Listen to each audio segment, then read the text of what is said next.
Hi there. In this video we're going to talk about how we can achieve a social European Union. Social justice and protection are core values of the EU and enshrined in its Charter of Fundamental Rights, while the Treaty on European Union puts the well-being of all citizens and residents as the ultimate objective of the Union. This means that everyone living in the EU should have access to a decently remunerated job that is also fulfilling, safe, and provides them with long-term security, as well as allowing for quality leisure time, including time with one's family. That sounds great in theory, but is the EU really delivering on its objective? It's time for a reality check. Almost 1 in 4 EU citizens is at risk of poverty or social exclusion. Currently, around 25 million children in the EU are suffering daily from a lack of income and basic services, and the situation is especially bad in Southern and Eastern Europe. Millions of EU citizens are suffering from energy poverty, which means that they struggle to keep their homes at an adequate temperature or pay the utility bills. At the same time, European women spend almost 3 times more in unpaid care work than men. Their valuable care and domestic work remains highly unrecognised, unpaid, and puts them at an increased risk of poverty. We lack an EU-wide minimum income scheme to ensure decent living standards for individuals or families who have no other means of financial support, because they cannot work, access a decent job, or are refused unemployment benefits. 20 million Europeans are unemployed, but we lack a coherent and workable unemployment insurance scheme that could function as a backup for national systems if one or more member states are facing an economic crisis. Many of those who do work cannot cover their bills from their wages, and 10% of workers in the EU are at risk of poverty due to precarious work and lack of adequate welfare services. While the 20% wealthiest Europeans concentrate about 2/3 of the net wealth, the share of the 40% poorest is limited to only 2.5%.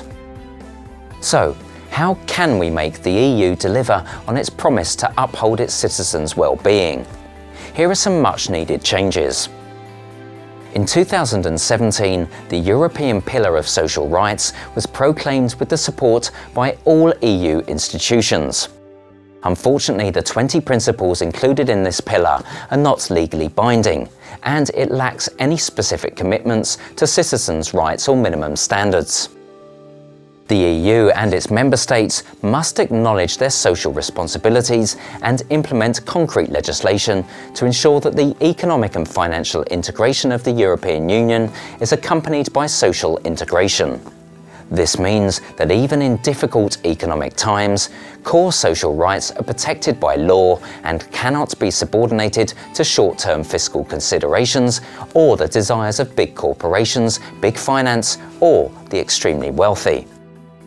The EU economy must be transformed in a sustainable way to not only guarantee the social rights of those on the planet now, but also of future generations. We need a fair, healthy, and resource-efficient future economy that takes on the challenges of climate change and protects the rights of workers and citizens instead of big corporations. Instead of using the increase of the EU's gross domestic product and jobs as a benchmark, the aim should be the efficient allocation of resources to the production of goods and services that truly enhance well-being while taking environmental and social limits into account. Besides a minimum income, minimum standards of a decent living must be guaranteed for all EU citizens, regardless of the member state they live in. This includes access to affordable quality housing, access to quality education, and access to remunerated leave to take on care work. We need to ensure access to high-quality, affordable public services for persons with disabilities, the elderly, or other people with support needs.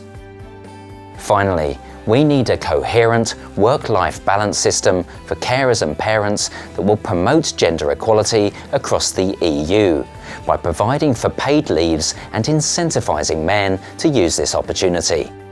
There is a silver lining, as discussions around the establishment of a social pillar for Europe have intensified over the past years. But it's up to all of us to demand from our policymakers to not only complement economic policies with a set of 20 general principles, but to agree on enforceable rules that transform those principles into guaranteed rights. By truly building a European pillar of social rights, we can ensure social cohesion, solidarity, and cooperation between the peoples of Europe for a social future of this union.